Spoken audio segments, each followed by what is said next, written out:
Uma nação indígena é obrigada a deixar sua terra natal e ir viver em um local distante, numa região rochosa e infértil. Porém, a descoberta de uma imensa reserva de petróleo transforma esses índios nas pessoas mais ricas do país. No entanto, esse dinheiro atraiu a cobiça, morte e devastação para a nação Osage. Essa é a história real por trás do filme Assassinos da Lua das Flores. Em 1865, a nação Osage negociou a compra de parte de Oklahoma, que se tornaria sua reserva.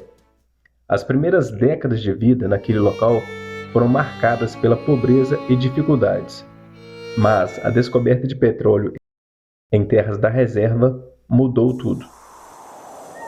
Quando os Osage compraram as terras, eles obtiveram o direito sobre qualquer mineral encontrado por 25 anos. Os membros registrados da nação Osage deveriam receber uma parte igual dos royalties, aluguéis, vendas ou bônus decorrentes dos lucros minerais. Essa parte chamava-se Direito dos Cabeças, ou Head Rights, e tornou a nação Osage rica. Em 1920, um jornal da época relatou que os membros individuais ganhariam cerca de $10.000 anualmente, enquanto uma família de 5 pessoas receberia $50.000. Para contextualizar, $50.000 em 1920 equivalem a $775.000 atualmente, ou R$ 3.800.000 em 2024. Em 1921, o governo federal implantou um sistema de tutela, definindo que apenas os membros competentes da nação Osage receberiam um pagamento integral das cotas. Para provar competência, um Osage tinha que demonstrar sobriedade, tomada de decisões financeiras sólidas e valores cristãos. Caso contrário, era obrigado a se submeter a um tutor. Esses tutores cobravam dos Osage por seu serviço. Eles também usavam o dinheiro dos índios para fazerem compras em seu próprio nome.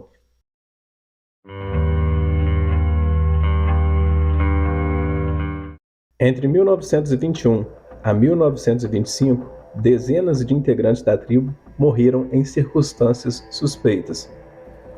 Esta série de eventos, que os Osage chamaram de Reinado do Terror, começou com as mortes de Anna Brown e Charles Whitehorn, em maio de 1921. O corpo de Anna Brown foi descoberto em um barranco em Oklahoma, com uma marca de bala na nuca. 3 anos antes, sua irmã Minnie havia sucumbido a uma doença debilitante que os médicos não conseguiram diagnosticar. Apenas 2 meses depois que o corpo de Anna foi encontrado, sua mãe Lizzie também morreu. Após o falecimento de Lizzie, os direitos de cabeça foram transferidos para as filhas vivas, Molly e Rita. Tanto Molly quanto Rita eram casadas com homens brancos, os quais eram seus tutores. Molly era casada com Ernest Burkhart e Rita era casada com Bill Smith.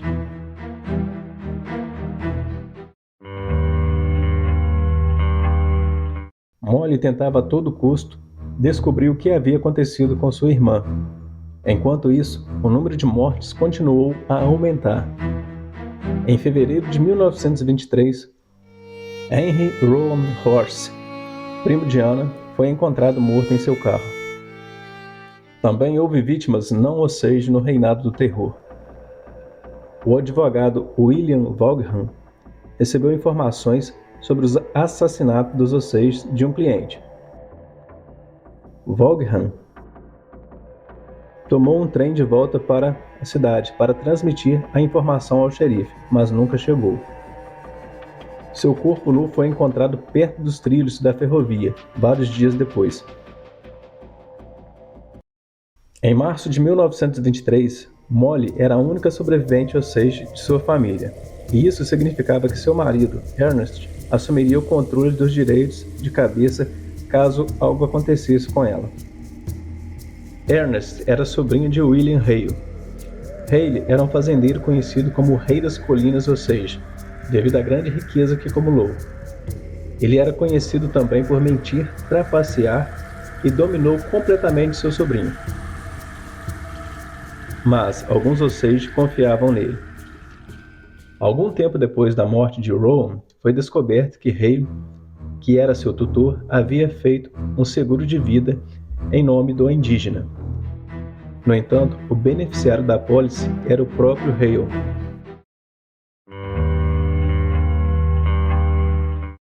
Em um conselho tribal realizado em 1923, os Osage tomaram a decisão de procurar o Departamento de Justiça para obter ajuda na investigação dos assassinatos.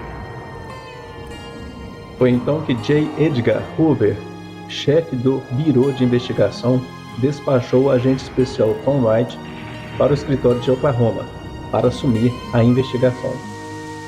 O FBI foi estabelecido em 1908 como Bureau de Investigação. Seu nome foi mudado para Bureau Federal de Investigação, ou FBI, em 1935. Os crimes contra os Osage foram os primeiros casos de homicídios investigados pelo FBI. Quando White chegou a Oklahoma em 1925, o FBI já havia assumido a jurisdição de muitos dos assassinatos dos Osage. White tinha um grupo de agentes trabalhando sob seu comando, alguns deles disfarçados. Byron Burkhardt chamou a atenção de White.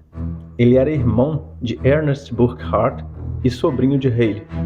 Além disso, Byron havia sido namorado de Anna Brown e foi a última pessoa a vê-la com vida.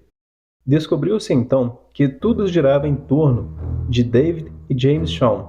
Os dois médicos também haviam se encontrado com Bill Smith, cunhado de Molly, pouco antes dele falecer. Foi descoberto ainda que James Shawn era administrador do patrimônio de Rita. Em outubro de 1925, Bert Lawson, um prisioneiro de uma penitenciária de Oklahoma, disse a White que trabalhava para Bill Smith em 1918 e que era amigo de Hale e de ambos os Burkhardt. Ele confessou que havia recebido $5.000 de Ernest para matar os Smith.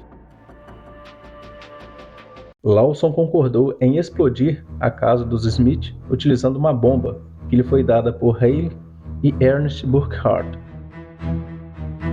Assim, em 4 de janeiro de 1926, foram emitidos mandados de prisão para William Hale e Ernest Burkhardt pelos assassinatos de Rita e Bill Smith. Hale foi levado a julgamento 4 vezes em tribunais federais, antes de finalmente receber sentença de prisão perpétua. Ele foi enviado para uma prisão no Kansas, onde cumpriu 18 anos. Ernest foi condenado por um tribunal estadual à prisão perpétua pela morte dos Smith, mas acabou em liberdade condicional. Byron Burkhardt foi morto num tiroteio policial em 1937. Molly se casou novamente em 1928. Em 1937, ela morreu, aos 50 anos de idade. O Congresso dos Estados Unidos alterou a lei em 1925 para proibir qualquer não-Osage de herdar direitos de cabeça, evitando assim que outro reinado de terror acontecesse novamente. E se você gostou do vídeo, ajude o canal a crescer. Curta, comente, compartilhe, se inscreva no canal.